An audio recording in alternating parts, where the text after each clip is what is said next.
आज हम आपकी पाठ्य पुस्तक से पाठ 12 शतरंज के खिलाड़ी का अध्ययन करने जा रहे हैं।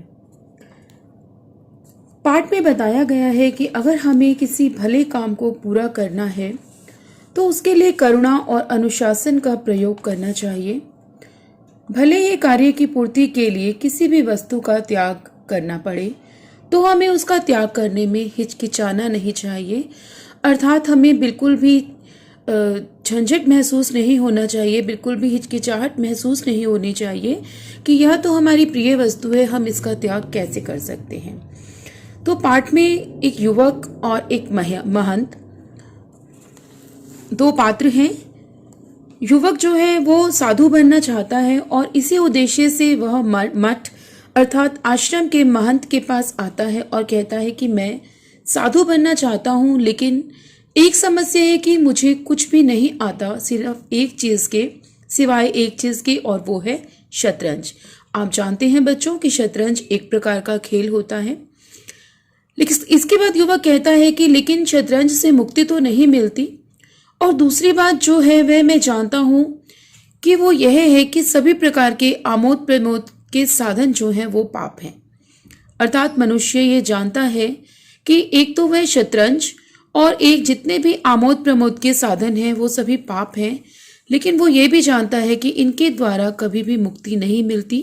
परंतु वह इसके साथ साथ यह स्वीकार करता है कि इन दोनों बातों के अलावा मुझे कोई अधिक ज्ञान नहीं है, अर्थात वह शतरंज और आमोद प्रमोद के साधनों के अलावा जिंदगी में कुछ भी नहीं जानता। इस पर महंत ने उस युवक से कहा, हाँ वे पाप तो हैं, लेकिन उनसे मन भी बहलता है और क्या पता मठ को उनसे भी कोई अच्छा लाभ पहुंचे। तो ऐसा कहते कहते महंत जी क्या करते हैं कि वो शतरंज की एक बिसात बिछाते हैं और युवक को बिसात अर्थात एक तरह से वो बाजी बिछाते हैं, चार खाना लगाते हैं, अर्थात शतरंज बिछाते हैं खेलने के लिए, और युवक को शतरंज की एक बाजी खेलने के लिए कहते हैं। बस खेल शुरू ही होने वाला था कि महंत ने उस युवक से कहा कि देखो, हम शतरंज की एक बाजी खेलेंगे और अगर मैं हार गया तो मैं इस मठ को हमेशा के लिए छोड़ दूंगा और तुम मेरा स्थान ले लोगे। अब युवक महसूस करता है और देखता है कि महंत वास्तव में बहुत गंभीर है, अर्थात वो बड़ा सीरियस होकर यह बात कह रहा है। तो युवक के लिए अब यह बाजी जिंदगी और मौत का सवाल बन गई। क्यों? क्योंकि वह नहीं चाहता था कि जो साधु है वह इस मठ को छोड़ दे, क्योंकि वह मठ में रहना चाहता था, इसलिए उसे डर था कि वह हार ना जाए। तो एक तरफ तो वह यह चाहता था कि साधु मठ को ना छोड़ दे, और दूसरा वह यह भी चाहता था कि अगर वो हार गया तो उसे मठ में नहीं रहने दिया जाएगा, तो इसलिए उसे डर था कि कहीं वह हार ना जाए। युवक के माथे से दबाव साफ जाहिर हो रहा था। वहां मौजूद सभी लोगों के लिए अब से शतरंज का बोर्ड पृथ्वी की धुरी की तरह हो गया था। महंत ने खराब शुरुआत की, जानबूझकर उसने ऐसा किया। युवक ने कई कठोर चालें चली, लेकिन उसने क्षण भर के लिए महंत के चेहरे को देखा। क्षण भर यानी एक पल के लिए उसने महंत के चेहरे की ओर देखा और फिर जानबूझकर खराब खेल खेलने लगा।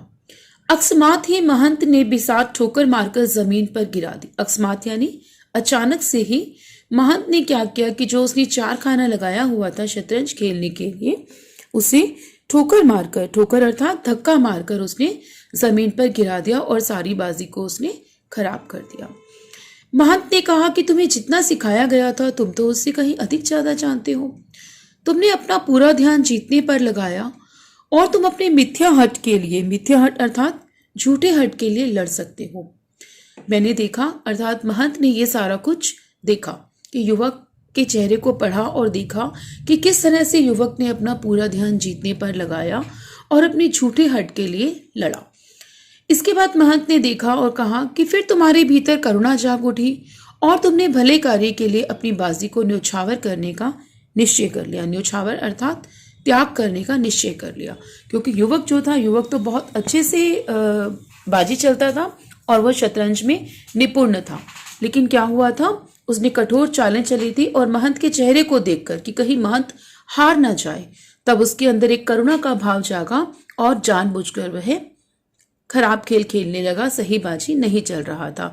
तो यही महंत कहता है कि फिर तुम्हारे भीतर करुणा जाग उठी और तुमने भले कार्य के लिए, भले कार्य अर्थात मठ में रहने के लिए, और इसलिए कि कहीं महंत हार ना जाए और जो है मठ छोड़कर चला ना जाए, इसलिए उसने क्या सोचा कि यह भला कार्य है, तो इसके लिए मुझे अपनी बाजी को न्योछावर कर देना चाहिए, अर्थात मुझे त्याग कर देना चाहिए। अर्थात जो मनुष्य ने खराब बाजी चली थी वो जानबूझकर चली थी ताकि महंत जीत जाए। महंत ने जारी रखते हुए कहा, तुम्हारा इस मठ में स्वागत है, क्योंकि तुम जानते हो कि कैसे अनुशासन और करुणा में सामंजस्य स्थापित किया जा सकता है। सामंजस्य अर्थात एकता, यानी कि एक बैलेंस बनाया जा सकता है, इसीलिए तुम मठ में रह सकते हो। तो बच्चों, आज हमने पढ़ा कि किसी भी अच्छे कार्य को करने के लिए अगर व्यक्ति चाहे तो वह अपनी जिद छोड़ सकता है और अपने किसी भी अच्छे कार्य को या फिर जो उसका शौक है वो उसे न्योछावर कर सकता है और उसे वह कर भी देना चाहिए। कब?